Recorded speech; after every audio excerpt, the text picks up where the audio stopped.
Assalamualaikum warahmatullahi wabarakatuh. Pada video kali ini saya akan menjelaskan materi tentang penjadwalan CPU untuk memenuhi tugas mata kuliah Sistem Operasi oleh Bapak dosen Fadli Rahman Baso, SPD, MPD. Sebelumnya, perkenalkan nama saya Muhammad Argi Yunansyah dengan NIM 230210501049 dari kelas Teknik C, Prodi Teknik Komputer, jurusan Teknik Informatika dan Komputer, Universitas Negeri Makassar. Baik, yang pertama yaitu apa sih itu penjadwalan CPU? Penjadwalan CPU merupakan pemilihan proses dari antrian ready untuk dapat dieksekusi.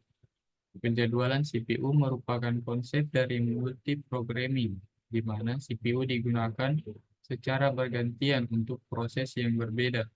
Suatu proses terdiri dari dua siklus, yaitu burst input-output dan burst CPU, yang dilakukan bergantian sehingga proses selesai. Selanjutnya yaitu penjadwalan preemptif.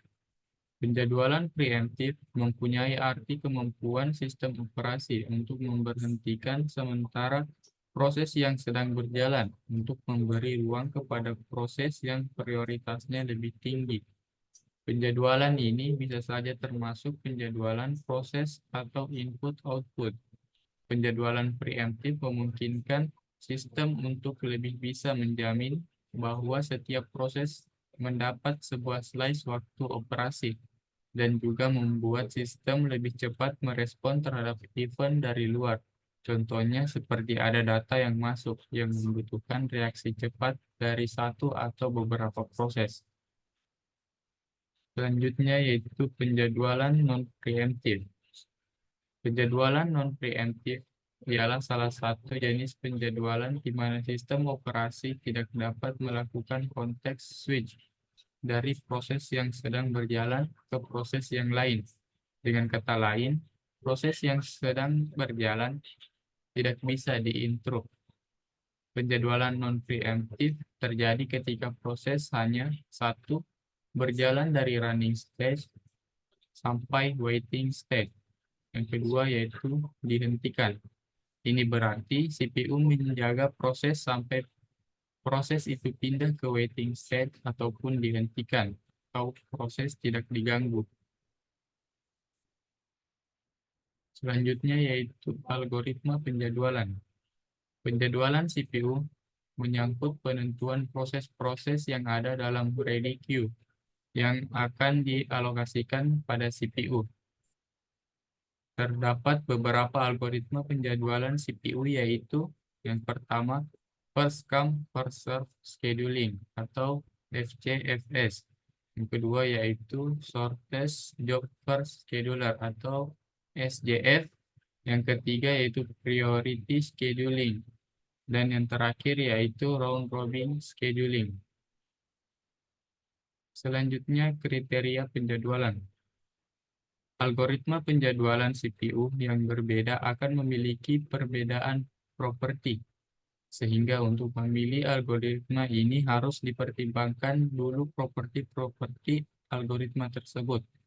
Ada beberapa kriteria yang digunakan untuk melakukan perbandingan algoritma penjadwalan CPU, antara lain, 1.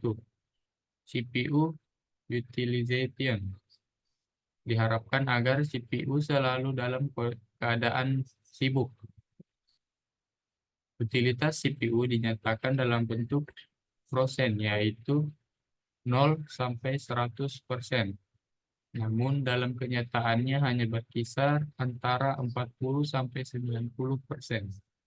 2. Throughput adalah banyaknya proses yang selesai dikerjakan dalam satu satuan waktu. Yang ketiga yaitu turnaround time atau banyaknya waktu yang diperlukan untuk mengeksekusi proses dari mulai menunggu untuk meminta tempat di memori utama, menunggu di ready queue, eksekusi oleh CPU, dan mengerjakan input-output. Yang keempat yaitu waiting time. Waktu yang diperlukan untuk suatu proses untuk menunggu di ready queue. Waiting time Ini tidak mempengaruhi eksekusi proses dan penggunaan input-output.